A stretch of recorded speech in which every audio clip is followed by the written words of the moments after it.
신약 성경 고린도후서 1장 9절 10절 말씀, 여러분 주보 설교 안에 있는 말씀 먼저 읽어 드릴게요.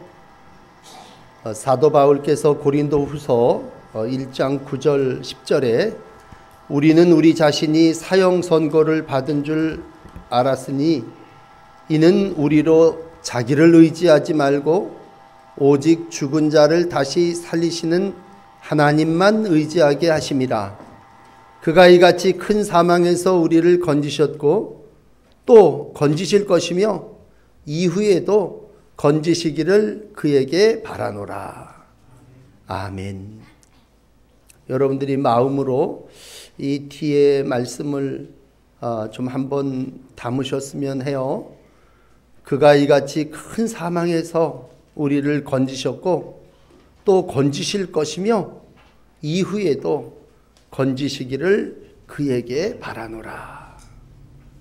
이 말씀 오늘 예배에 참여한 여러분들에게 함께 하시기를 바랍니다.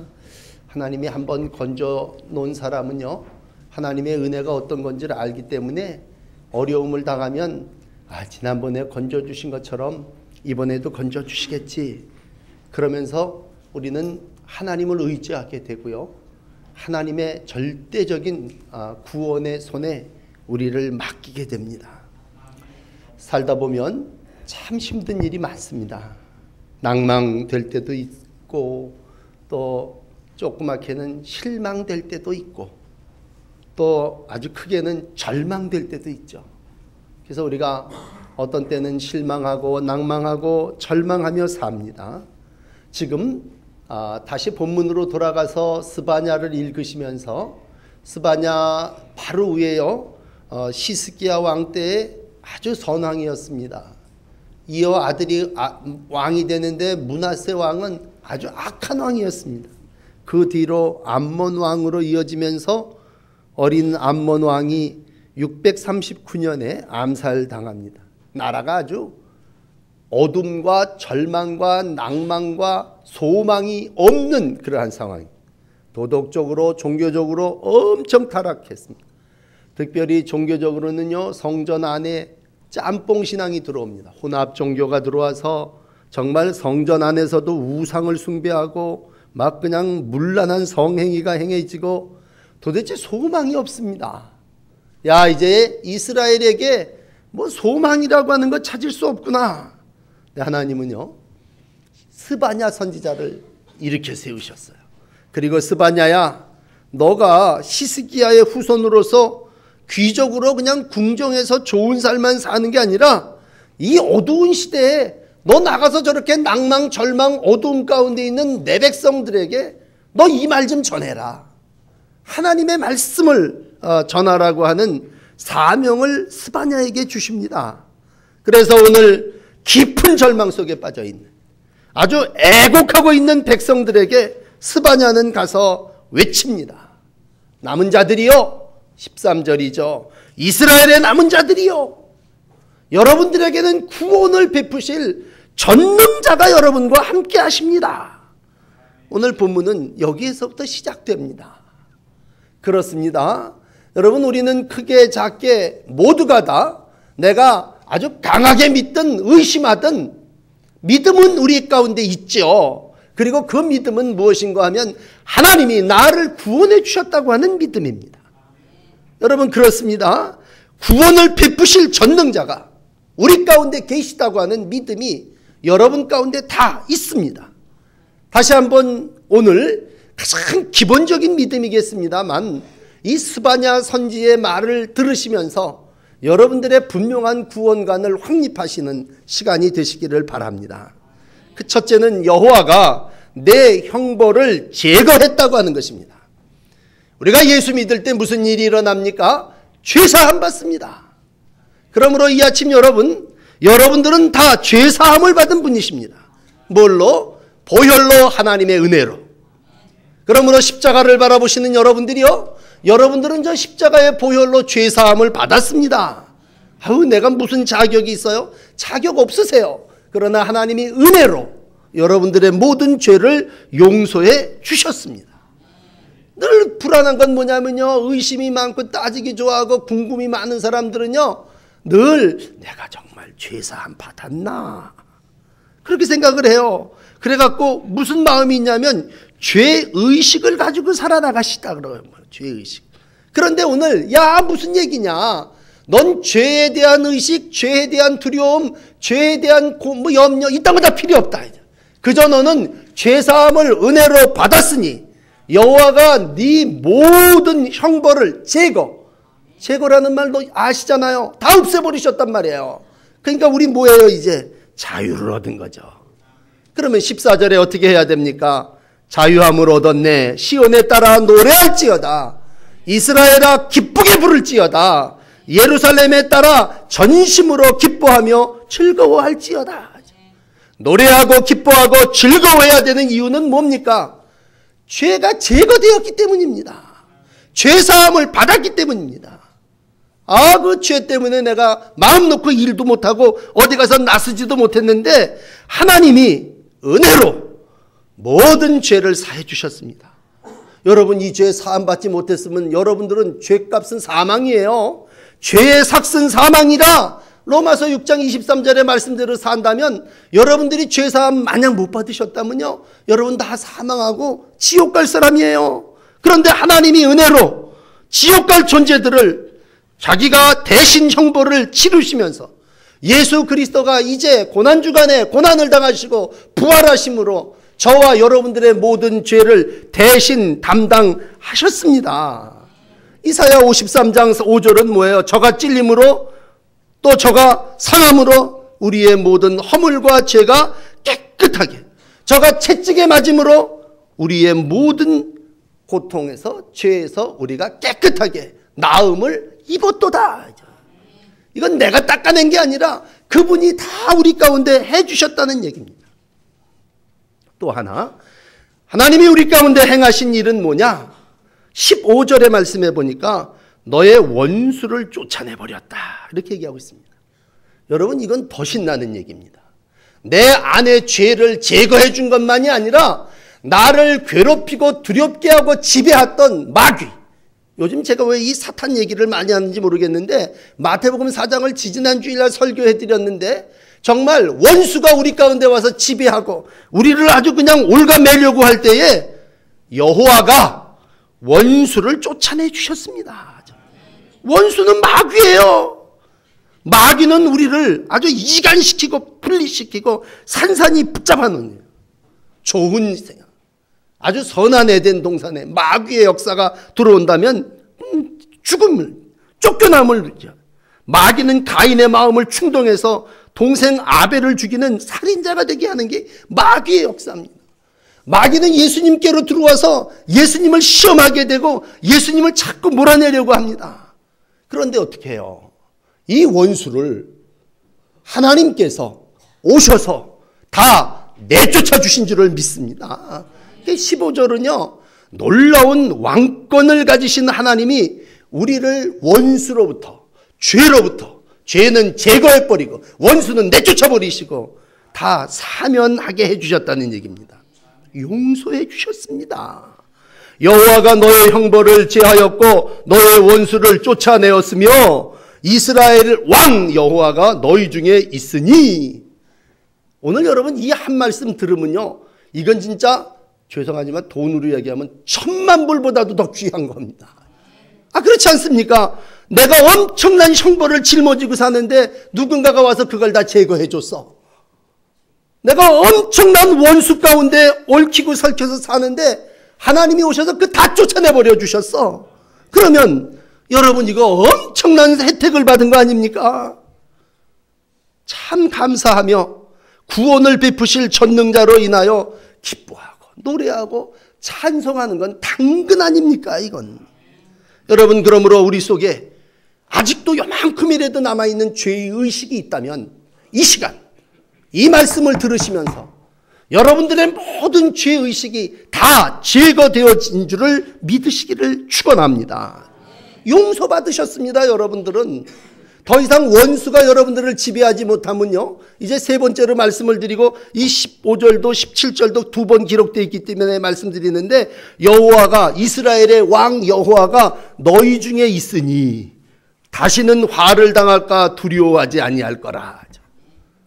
힘센 형은요, 와서 동생 누가 괴롭히면 와서 쉽게 그냥 그러고 동생을 보호해주고, 형은 볼 일이 있어서 딴 데 또 가면요, 동생이 어떻게 생각합니까? 아우, 저 이웃집 저놈이 또 형 없는 동안에 나한테 와서 나를 또 해코지 하면 어떡하지? 그런데 하나님은요, 한번 원수를 내쫓아 버려 주시고는요, 우리 속에 들어와서 뭐예요? 거기 거하신단 말이에요. 거하신다. 그러니까 다시는 뭐 화가 들어올까 두려워 걱정할 필요가 없습니다. 여러분, 죄 사함을 받았다 하는 얘기는요, 완전히 죄에서 씻겨서 양털같이 신눈같이 된 거예요. 마귀를 내쫓아내 버리셨다고 하는 건요, 쫓아내 버리고 다시 빈집이 있는 게 아니라 그 안에 왕이신 이스라엘의 주인이신 하나님이 우리 가운데 계신 거예요. 혹 여러분 가운데 세상에서 뭐 잘못을 해서 전과를 가진 분들이 계실죠. 그 전과를 가지고 계신 분들은 늘 그게 짐이 되지 않습니까? 어디 가서 뭘 띄고 뭘 하더라도 아유, 이 사람이 이렇게 별이 있네. 그러나 영적인 세계에 있어서요, 우리의 모든 죄, 우리의 모든 잘못은요, 흔적이 남지를 않아요. 바보 같은 우리가 자꾸 죄의식에 그걸 가지고 살지, 하나님은 이미 잊으신 지 오래됐어요. 여러분들이 회개할 그때에 다 받으시고 없어졌어요. 세상 사람들은요, 잘못하고 그냥 기죽어 삽니다. 그러나 기죽지 마세요. 여러분들의 모든 형벌을 제거해 주셨고, 여러분들의 모든 원수로부터 우리 하나님은 깨끗하게 모든 것들을 쫓아내버려 주셨어요. 우리가 잘 아는 탕자의 비유 보십시오. 아버지, 난 아버지의 아들이라 일컬음을 감당 못하겠어요. 저를 품꾼의 하나, 일꾼의 하나로만 삼아주셔도 감지덕지예요. 용서해 달라는 거죠. 스스로 회개하고. 그러면 아버지가 어떻게 하십니까? 죄만 용서해 주고, 그래 너는 죄값을 계속 치러라 이놈아, 넌 아들이 아니라 종이다, 그리고 지겹게 일만 시키십니까? 복권시켜 주셨죠. 자녀로 다시 옷도 입혀주고 가락지도 끼워주고 신도 신겨주고, 얜 노예가 아니라 내 아들이다 만천하에 공포하면서 아버지의 집에 새로운 삶을 살 수 있도록 축복해 주셨죠. 그리고 그 아버지는 선포합니다. 누가복음 15장 24절에 내 아들은 죽었다가 살아났으며 내가 잃었다 다시 얻었노라. 즐거워하면서 뭐합니까? 살찐 송아지 잡고 잔치하고 즐겁게 노래 부르고, 그 집의 노래소리가 온 동네에 다 퍼집니다. 저 집에 무슨 일이 있냐? 죽었던 아들이 살아왔다. 그동안 세상의 마귀의 권세에 억눌려서 세상에 가서 방탕한 짓을 하던 아들이 이제 집으로 돌아왔다. 우리가 기뻐하고 즐거워하고 노래해야 될 첫 번째 이유는 나에게 전능자가 구원을 베푸셨기 때문입니다. 그렇습니다. 여러분, 그러므로 절대로 죄의식에 사로잡혀 기죽어 사지 마세요. 오늘 16절에 보니까 두 번째, 내 손을 늘어뜨리지 말라 그러셨습니다. 이스라엘 백성에게 스바냐가 와갖고, 여러분 지금 여러분들 상황이 어렵다고 해서 제발 좀 손을 늘어뜨리지 마세요. 손을 늘어뜨리지 말라고 하는 말씀, 공동번역에는요, 기운을 내라, 힘을 내라. 우리 야구장에 가시면 치어걸들이 있습니다. 그냥 응원을 합니다. 뭐예요? 힘을 내라죠. 기운을 내라. 아주 그냥 어서 이제라는 얘기죠. 하나님은 오늘 스바냐를 보내셔서 지치고 낭망하고 절망 있는 당신의 백성들에게 치어맨이 되셔가지고요, 기운내, 기운내, 힘내, 힘내. 너 왜 손을 그렇게 늘어뜨리고 살아? 이 설교를 준비하면서 아주 신방을 하는데 제 마음 너무 아픈 겁니다. 경제적으로 어려움을 당하는 식구들이 있습니다. 너무 어렵습니다. 아주 어렵다고 해서 너무 어려워서 정말 교회를 못 나올 정도입니다. 경제적인 어려움, 난처함을 봅니다. 이 시대가 낳는 어려움이죠. 내가 뭐 돈을 안 벌고 싶어서 안 봅니까? 애쓰고 수고했지만 현재의 나의 상황이 도저히 경제적인 위기에서 벗어 일어날 수가 없어요. 스바냐 선지자가 와갖고 우리에게 얘기하는 겁니다. 집사님, 기운을 내, 기운을 내. 손을 늘어뜨리지 마라. 위축되지 말고 기죽지 마라. 스바냐라고 하는 말의 뜻은 하나님의 숨김을 얻은 자입니다. 하나님이 지켜주시고 하나님이 보호해 주실 거야. 임마누엘의 하나님이 함께 하실 거야. 이 말은 성경 전체가 주시는 위로의 말 아닙니까? 이사야는 이사야서 35장에 이렇게 얘기하죠. 너희는 약한 손을 강하게 하며 떨리는 무릎을 굳게 하며 겁내는 자들에게 이르기를 굳세어라, 두려워하지 말아라. 보라, 너희 하나님이 오사 보복하시고 갚아주실 거다. 하나님이 오사 너희를 구하시리라. 왜 예수 믿습니까? 메시아가 오셔서 나를 구원해 주시기 때문입니다. 그럼 비단 내 영혼만 구원해 주시고 맙니까? 여러분들을 경제적인 어려움에서, 여러분들을 정말 쓰러진 그 질병에서 나를 구해 주시고 건져 주시고 앞으로도 건져 주실 거라고 하는 오늘 고린도후서 1장 9절 10절의 말씀이 여러분 손을 늘어뜨리고 있는 이들에게 힘이 되는 말씀이 되시기를 바랍니다. 정말 어려우면요, 이사야 26장 20절에 이런 말씀이 있더라고요. 밀실에 들어가서 네 문을 닫고 분노가 지나가기까지 잠깐 숨을지라. 너무 어려우면요, 밀실에 들어가서 문을 닫고 이 화가 지나갈 때까지 숨어서 밀실에서 뭐 하겠어요? 기도하고 때를 기다리라는 거죠. 어떻게 보면 여러분들이 이 사순절 기간이요, 밀실에 들어가서 문을 닫고 이 분노가, 이 어려움이, 이 경제적인 위기가 지나갈 동안 잠깐 숨어있는 기간이 될 때 하나님이 여러분들을 숨겨주실 거고, 하나님이 여러분들의 손이 되어 다시 연약한 무릎들을 일으켜 세우고 저는 발들을 곧게 세워주고 어그러진 길들을 바로 가게 인도해 주실 줄을 믿습니다. 그러므로 여러분, 이 아침 여러분들에게 목사로서 아주 위로의 말씀을 드립니다. 여러분 손을 늘어뜨리지 마십시오. 힘내세요. 힘내세요. 여러분들의 마음에서부터 주님이 내 죄를 다 사해 주셨고 내 원수를 다 제거해 주셨다. 이제는 주님이 나와 함께 하신다. 오늘 마지막 세 번째 말씀드립니다. 어떻게 해야 됩니까? 아니, 하나님이 전능자가 죄를 제거하고 원수를 내쫓아 주시고 그 다음 어떻게 하고 계십니까? 그 자리에 영적 이스라엘의 왕으로 좌정하고 계십니다. 아까 1번에도 말씀드렸지만 이 3번에 와서 보면 17절입니다. 여호와가 너희 가운데 계시니 그는 누굽니까? 구원을 베푸실 전능자입니다. 여러분 17절 보세요. 너희 하나님 여호와가 너희 가운데 계시니 그는 구원을 베푸실 전능자시라. 여러분들의 하나님은 여러분들을 구원하시는 전능자이십니다. 메시아가 우리 가운데 오셔서 죄를 쫓아내고 원수를 쫓아내고 그 다음 우리 가운데 계셔서 뭐하냐? 왕으로 계십니다. 여러분 다 쫓아내고 통치해요. 나를, 내 인간의 죄악된 모습 속에 죄도 또 모든 원수도 다 몰아내고 아버지가 하나님이 메시아가 우리 가운데 왕이 됐어요. 그러면 내가 그이한테 해야 될 건 뭡니까? 충성이죠. 하나님은 당신의 백성의 충성을 받기를 원하십니다. 그들에게 은혜를 베푸신 이유는 그들로 하여금 왕으로서 대접을 받기를 원하십니다. 그런데 우리는 뭐예요? 표현이 어떨지 모르겠지만 참 바보 같아 갖고 내 안에서 대접을 받고 충성을 받고자 하시는 하나님이 계신데도 우리는 무슨 생각을 하냐면 여기 왕이 계시다고 하는 생각은 하지 않고 다시 저 화가 나한테 오면 어떡하지? 저 사탄 저게 또 나를 들어오면 또 어떡하지? 우리 가운데 뭐야? 화를 당할까? 두려움을 당할까? 근심하고 걱정한단 말이에요. 그러니까 오늘 스바냐가 단단히 못을 박습니다. 다시는 화를 당할까? 두려워할까? 걱정하지 말아라 이제. 야, 왜 두려워하냐? 왜 낙심하냐? 죄와 원수는요, 하나님이 메시아가 전능자가 우리 가운데 계시면요 못 들어와요. 아니 그 어떻게 들어옵니까? 여호와가 너희 가운데 계시다. 하나님이 너 가운데 계시다.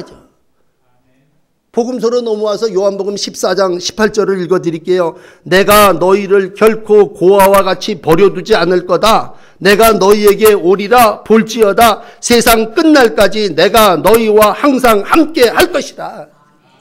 여러분, 고아와 같이 버려두지 않고 항상 끝날까지 함께 하나님이 구원자로 계시단 말이에요. 왜 화를 당할까 걱정하고 왜 두려움 가운데 있습니까? 여러분 한번 들어본 옛날 얘기지만 종교개혁자였던 마틴 루터가 종교개혁을 하다가 너무 힘들어요. 그냥 그 가톨릭의 그 구조에 도전한다는 게 그 있을 수 있는 일입니까? 혼자 그 일을 감당한다고 하는 게 보통 힘든 일이 아니에요. 낙심하고 절망해서 이거 다 때려치고 그만둬야 되겠다. 의기소침해갖고 얼굴을 푹 받고 산책을 한 바퀴 돌고 집에 들어왔는데 뭐예요? 마틴 루터의 부인이 상복을 입고 있는 거예요. 깜짝 놀랐죠. 아니 누가 죽었어? 누가 돌아갔냐 이거예요. 마틴 루터 부인이 이렇게 얘기해요. 하나님이 돌아가셨습니다. 하나님이 돌아가시다니. 아니 하나님이 돌아가셨으니까 당신 마틴 루터가 그렇게 염려하고 걱정하고 근심해갖고 이렇게 돌아다니는 거 아니냐. 하나님이 살아계시고 너희 안에 계시다면 당신이 왜 그렇게 절망할 수 있겠냐. 그 얼굴을 보니 하나님이 돌아가신 것 같아서 내가 상복을 입었습니다. 참 지혜로운 여인이겠죠. 마틴 루터가 그렇지. 하나님이 살아계시지. 그리고 다시 종교개혁을 마감하고 완성했다는 거 아닙니까? 여러분, 내 삶 속에서 오늘도 죄 때문에 의기소침해 계십니까?